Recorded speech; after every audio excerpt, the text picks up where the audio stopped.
Imagine this. It's 2:13 a.m. Production suddenly goes down. Alerts start exploding in Grafana.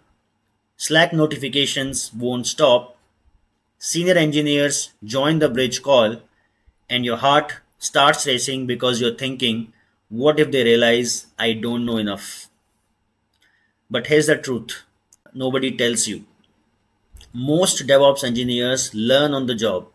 Even seniors, they Google things, they check documentation, they ask their teammates, and they troubleshoot together. The real difference is not knowing everything, it's staying calm under pressure. Your first few months are not about pretending to be an expert, they are about understanding your company's architecture, learning deployments, observing incidents, documenting everything, and avoiding dangerous mistakes. Real DevOps work is not memorizing commands, it is troubleshooting step by step. For example, checking DNS, load balancer, ingress, pods, logs, CPU, memory, recent deployments, and reducing possibilities calmly instead of panicking. Never randomly restart production services. Never blindly change YAML or Terraform. Never hide mistakes. And never fake knowledge during incidents because senior engineers secretly evaluate honesty, communication, ownership, and calmness far more than technical perfection. The fastest way to become genuinely good is by building labs, practicing Kubernetes and Linux daily, reading logs, repeating deployments, breaking things intentionally, and learning how real incidents are handled. Every strong DevOps or SRE engineer you admire today was once confused, nervous, overwhelmed, and scared of production too. So stop trying to look experienced and start becoming reliable because if you stay curious, honest, calm, and consistent, you absolutely can survive your first DevOps job, DevOps or SRE job, and eventually become the engineer helping someone else during their first production incident. So I was in the similar situation where I had not seen production clusters, and when I saw it for the first time, I was very nervous, confused, and I was just thinking, what's the best way to handle this situation?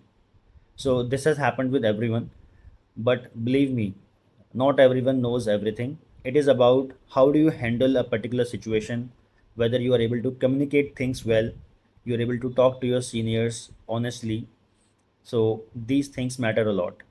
And as I mentioned earlier also that our field is like an ocean, not everyone will ever know everything. The best thing is you should know how to find a solution even if you don't know. And right now we have a lot of AI tools that we can use to find any type of solution for any type of problem. So yes, it takes time to become an expert or to understand the entire workflow, how to like fit yourself in when you join a company. But that's pretty normal.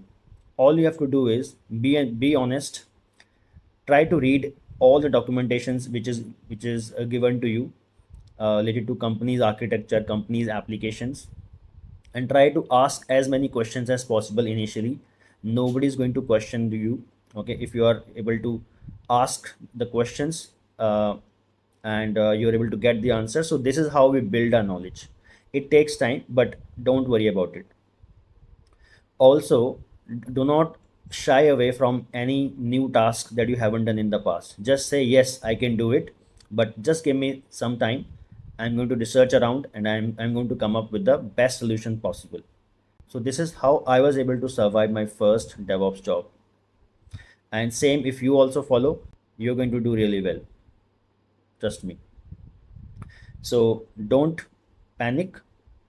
Be calm and just see the best that you can do in a particular situation. Have that type of mindset that you are going to struggle, but you will find some solution. Okay. So be a problem solver.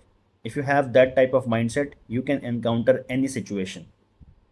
I have seen some seniors also struggling on critical production incidents. That can happen with anyone, okay, because the stakes are high and you have less time to resolve issues. So that can happen, but just like try to stay in that moment and try to see the best that you can do without thinking about what others are thinking about you. If you can do that over a period of time, you can become a very good DevOps or SRE engineer. All right. So a lot of people have reached out to me. They were asking this question that how do we actually survive our first job, because they haven't seen the production environment ever. So I think this is what you need to do. And before I go, I would like to talk about my YouTube membership program where I have a lot of premium videos available. As you can see right now, I'm talking about a production Docker file. So this is a sample Docker file from a production environment, which I'm covering here, and I'm explaining each and every instruction that is there in this Docker file. Apart from that, I also have videos on some of the most important site reliability engineering terms that are often asked in the interview. How do you explain that? I have video on SRE golden signals, which is very critical when you're actually working and you're configuring some dashboards for a particular application. So you would need SRE golden signals. And then I have a hands-on project on SLI, SLO, SLA. So I start with the theory, like how do you explain these terms, and how do you explain an end-to-end project that you've done on SLI, SLO, SLA. So that I've covered here. Here you can see I'm using a Java Spring Boot application, which is being monitored using Prometheus and Grafana tools. And the application is deployed into AWS EKS clusters.